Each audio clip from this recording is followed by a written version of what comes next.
Start में हमें एक आदमी दिखाया जाता है जो कि एक रियल एस्टेट में काम करता है और घर बेचता है। इस आदमी का नाम पॉल है। ये अपना काम अच्छे से नहीं करता। घर में मौजूद बहुत सारे फॉल्ट्स वो छुपा देता है, मगर उसके कस्टमर फिर भी उससे बहुत ज्यादा खुश हैं। पॉल अपने फ्रेंड के घर पर आता है। ये अपने फ्रेंड को बारबेक्यू पार्टी के लिए इनवाइट करता है। अब रात को इसका फ्रेंड जैक अपनी वाइफ के साथ पॉल के घर पर आता है। हम देखते हैं कि पॉल की वाइफ जैक की वाइफ से जेलस फील कर रही है, क्योंकि जैक अपनी वाइफ को अच्छे अच्छे गिफ्ट लेकर देता था, मगर पॉल की वाइफ अपने हस्बैंड से कोई भी गिफ्ट नहीं ले पाती और तो और वो उसको यूटिलिटी फंड्स में भी पैसे डोनेट नहीं करने देता। तभी इनके पास कॉल आती है कि पॉल की वाइफ के अंकल की डेथ हो गई है। पॉल की वाइफ अपने अंकल से बहुत ज्यादा प्यार करती थी। उनकी डेथ की वजह से वो बहुत ज्यादा दुखी हो जाती है। नेक्स्ट सीन में उसके अंकल की इनहेरिटेंस डिस्कस करने के लिए पॉल उनके ऑफिस में आया हुआ है। वहाँ पर अंकल जॉन के फ्रेंड भी मौजूद थे। अब यहाँ पर पॉल तो शॉक्ड हो जाता है, क्योंकि उसको इनहेरिटेंस में पैसे नहीं बस एक प्लान दिया जाता है और इसके साथ साथ इसको ये भी बताया जाता है कि पॉल अंकल जॉन के घर को बेच देगा और घर बेचने के बाद जो भी पैसे इसको मिलेंगे वो किड्स कैंप में डोनेट कर देगा। अब पॉल जब उस प्लांट को अपने घर लेकर आता है तो उसको बहुत ज्यादा गुस्सा आ रहा था। उसका तो ये दिल करता है कि वो प्लांट को घर में भी एंटर ना करे। हम पॉल और उसकी वाइफ को देखते हैं जो बहुत ज्यादा परेशान है, क्योंकि उन दोनों ने तो ये एक्सपेक्ट किया था कि इनके अंकल विरासत में इनके लिए बहुत ज्यादा पैसे और प्रॉपर्टी छोड़ कर जाएंगे, मगर इन्हें क्या मिला? इन्हें तो सिर्फ एक प्लांट मिला। हम पॉल को देखते हैं जो इस प्लांट को घर के बाहर ही रख देता है। ये बहुत ज्यादा एरोगेंट है। ये बहुत ज्यादा गुस्से वाला इंसान था और साथ ही साथ ये अपने फ्रेंड जैक को भी ये याद करवाता रहता है कि ये तो बहुत सारी सेल्स जनरेट करता है, मगर जैक नहीं करता। अब पॉल तो अंकल जॉन के घर को बेचने में भी इंटरेस्टेड नहीं था, क्योंकि उसको पता था कि अगर वो उस घर को बेचेगा तो उससे उसको कोई भी मुनाफा नहीं होगा। अगले दिन ये अपने बेटे को भी डांट रहा होता है कि वो अपने फ्रेंड को फूड क्यों खिलाता है। पॉल की एक बेटी भी है जो अपने फादर के इस रवैये की वजह से बहुत ज्यादा फेड अप हो चुकी है। इनके फादर कितने ज्यादा कंजूस हैं। नेक्स्ट सीन में हम पॉल और जैक को देखते हैं जो एक कॉफी शॉप से कॉफी ले रहे होते हैं। तभी इनके पास एक आदमी आता है जो बहुत ज्यादा गरीब है और उसके पास कोई भी कामकाज नहीं है। वो इन दोनों से पैसे मांगता है। अब जैक तो इस आदमी की हेल्प करता है, मगर पॉल जो कि बहुत ज्यादा कंजूस है वो इसको एक पैनी भी नहीं देता। इसके बाद पॉल को हम उसके घर पर देखते हैं जो कुछ टाइम निकालने के बाद उस पौधे को पानी दे देता है, मगर जैसे ही ये इस पौधे को पानी देता है तो इसे पता चलता है कि ये पौधा तो मनी हार्वेस्ट करता है। अब ये खड़े खड़े इस पौधे से $100 ले लेता है। तभी इसकी फैमिली भी यहाँ पर आ जाती है, मगर ये इस मैजिक के बारे में अपनी फैमिली को नहीं बताता और ऐसे प्रिटेंड करता है कि जैसे सब कुछ नॉर्मल है। अब पॉल के फ्रेंड जैक ने इसको बताया था कि वो एक वर्कशॉप को सेल करेगा। अब पॉल ने अपने फ्रेंड जैक को ये बोल दिया था कि जब तुम वर्कशॉप को सेल करोगे तो उसमें से 50% मैं लूंगा। अब क्योंकि जैक पॉल का फ्रेंड था वो मान जाता है। नेक्स्ट सीन में हम पॉल को देखते हैं जो जैक के पास जाता है उसकी वर्कशॉप को चेक करने के लिए। वर्कशॉप की सीलिंग में इनको बहुत बड़ा होल नजर आता है। अब इसके बावजूद वो होल कितना ज्यादा डेंजरस हो सकता है ये दोनों मिलकर उसको कवर कर देते हैं। अब पॉल जब वापस घर आता है तो इसकी वाइफ इसको बताती है कि इसने भी पौधे को पानी दिया था। अब ये डर जाता है। ये इस बात से डर जाता है कि शायद इसकी वाइफ को भी पता चल गया है कि वो पौधा तो पैसे देता है, मगर इसकी वाइफ कहती है कि मैंने पानी तो दिया था मगर कुछ खास नहीं हुआ, ये पौधा अभी तक बढ़ा नहीं है। ये सुनकर पॉल की टेंशन रिलीफ हो जाती है कि शुक्र है इसकी वाइफ को इस मैजिक के बारे में नहीं पता चला और खुद हंसी खुशी जाकर उस पौधे को पानी देने लग जाता है। ये प्लांट दिन ब दिन ऐसे ही बहुत ज्यादा पैसे देने लगता है और पॉल अमीर होता जाता है। अब अगले दिन एक आदमी चर्च के लिए फंड्स मांगने आता है। पॉल उसको कुछ पैसे दे देता है। अब ये बहुत ज्यादा सखी हो गया था। इसकी फैमिली ये सब कुछ देखकर बहुत ज्यादा हैरान हो गई थी और अब पॉल अपनी अपीयरेंस भी चेंज कर लेता है और अच्छे अच्छे कपड़े पहनने लगता है। ये सारे थैंक्स तो इसी प्लांट के लिए है जो ज्यादा से ज्यादा मनी हार्वेस्ट कर रहा है, मगर पॉल अभी भी ये सीक्रेट अपनी फैमिली के साथ शेयर करना नहीं चाहता। अब ये पहली मर्तबा अपने बच्चों को बहुत ज्यादा पॉकेट मनी देता है। इसके बच्चे ये देखकर बहुत ज्यादा हैरान हो जाते हैं।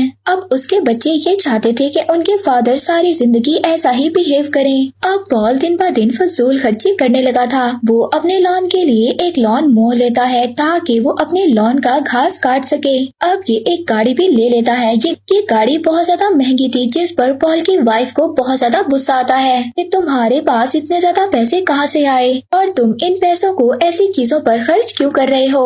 उसको दिन ब दिन पॉल पर शक हो रहा था। वो अपने हस्बैंड के लिए फिक्रमंद थी कि कहीं उसका हस्बैंड कोई इलीगल काम ना कर रहा हो। अब अपनी वाइफ से आर्ग्यू करने के बाद पॉल दोबारा से शेड में जाता है जहाँ पर उसने वो प्लांट रखा हुआ था और दोबारा से उस प्लांट से मनी हार्वेस्ट करता है। इस दफा इसको प्लांट से $100,000 मिलते हैं। अब पॉल बहुत ज्यादा खुश हो गया था। ये ऑफिस जाता है तो इसका फ्रेंड जैक इससे कहता है कि तुम्हारी गाड़ी तुम्हारे हिसाब से नहीं है। अब इस बात पर पॉल को बहुत ज्यादा गुस्सा आ जाता है। अब वो एक न्यू ब्रांड स्पोर्ट्स कार खरीदने चला जाता है। ये कार वाले को कैश देता है। अब कार सेल्स वाले को पॉल पर शक हो जाता है। अब पॉल की इन्वेस्टिगेशन के लिए एक डिटेक्टिव इसके पीछे पड़ जाती है। अब पॉल जो इतनी महंगी कार खरीद चुका था ये चाहकर अपने फ्रेंड जैक को दिखाता है और उसको बताता है कि ये कार मुझे अंकल जॉन के पैसों की वजह से मिली है। मगर जब ये यही स्पोर्ट्स कार बहुत ही शोखी मारते हुए अपने घर लेकर जाता है, मगर इसकी वाइफ को तो इस कार से कोई भी ज्यादा खुशी नहीं होती। वो पॉल से पूछने लग जाती है कि तुम इतने ज्यादा पैसे कहाँ से ला रहे हो। अब पॉल अपने वाइफ की बिहेवियर की वजह से बहुत ज्यादा डिप्रेस था। अगले दिन दोबारा से वही आदमी चर्च की फंडिंग के लिए दोबारा से आता है, मगर इस बार पॉल इसको एक पैसा भी नहीं देता। एक्चुअली में जो आदमी पैसे लेने के लिए आता है चर्च के डोनेशन के लिए, ये अंकल जॉन का फ्रेंड है और इसको ये बात भी पता चल गई है कि अभी तक पॉल ने अंकल जॉन का घर नहीं बेचा और आज तो चर्च के डोनेशन के लिए भी पॉल ने कोई भी पैसे नहीं दिए। अब पॉल जब घर नहीं होता तो वही डिटेक्टिव पॉल के घर पर आती है और उसकी वाइफ से इन्वेस्टिगेट करती है कि पॉल कहाँ पर इन्वेस्ट करता है और उसकी इनकम कितनी है। मगर पॉल की वाइफ अपने हस्बैंड को डिफेंड करती है। अब वो बताती है कि उसका हस्बैंड एक टॉप रियल्टर है जो कि घर बेचकर पैसे कमाता है। अब इसके बाद डिटेक्टिव वहाँ से चली जाती है क्योंकि ये पॉल से डायरेक्ट बात करना चाहती थी। अब तभी डिटेक्टिव को पता चलता है कि 1 महीने से तो पॉल की कोई भी कमाई नहीं हो रही। उसका काम तो सही तरीके से चल ही नहीं रहा तो उसने इतनी महंगी स्पोर्ट्स कार कैसे खरीद ली। अब ये दूर से पॉल की एक्टिविटीज को ऑब्जर्व करना स्टार्ट कर देती है। अब पॉल वहाँ पर बहुत ज्यादा परेशान हो जाता है क्योंकि उसका प्लांट पैसे नहीं दे रहा था और तो और उसकी वाइफ रोजाना उससे एक ही क्वेश्चन किया करती थी कि पैसे कहाँ से आ रहे हैं, जिसकी वजह से वो बहुत ज्यादा डिप्रेस्ड हो गया था।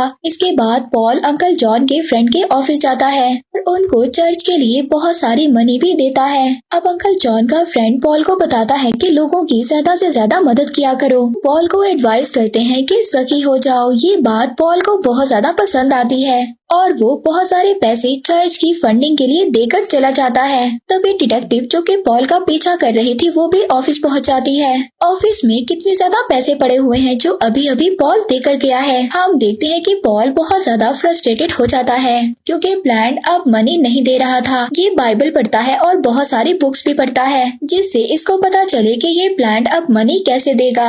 अब अगले दिन पॉल को अपने बेटे के साथ गेम भी खेलनी थी। ये बहुत ज्यादा जल्दी चला जाता है जिसकी वजह से इसका बेटा बहुत ज्यादा अपसेट था। अब ये कॉफी शॉप पर जाता है और उसी अनएम्प्लॉयड मैन को देखता है तो ये इस आदमी को पैसे देता है। ये आदमी काफी ज्यादा हैरान था कि पहली मर्तबा इस आदमी ने इसको पैसे दिए हैं और किसी भी रीजन के बिना दिए हैं। अब वो डिटेक्टिव जो देख रही थी कि पॉल ने इस आदमी को पैसे दिए हैं वो उस आदमी को पकड़ लेती है। अब जिस आदमी को पॉल ने पैसे दिए थे वो ये समझ रही थी कि वो आदमी शायद कोई ड्रग डीलर है और साथ ही में अंकल जॉन के फ्रेंड को भी जाकर पकड़ लेती है। उसे ये लगता है कि ये सभी मिलकर इलीगल काम करते हैं। अब इसके बाद पॉल जैक से मिलने जाता है। जब ये जैक के पास जाता है तो इसकी वाइफ इसको बहुत ज्यादा कॉल्स करती है मगर ये अपनी वाइफ की सभी कॉल्स को इग्नोर करता है। अब पॉल की वाइफ जो कि बहुत ज्यादा परेशान थी ये अपनी बेटी के साथ फैक्ट्री पहुंच जाती है मगर पॉल की बेटी एक्सीडेंटली उसी होल से नीचे गिर जाती है कि जिसे पॉल ने जैक के साथ मिलकर कवर किया था।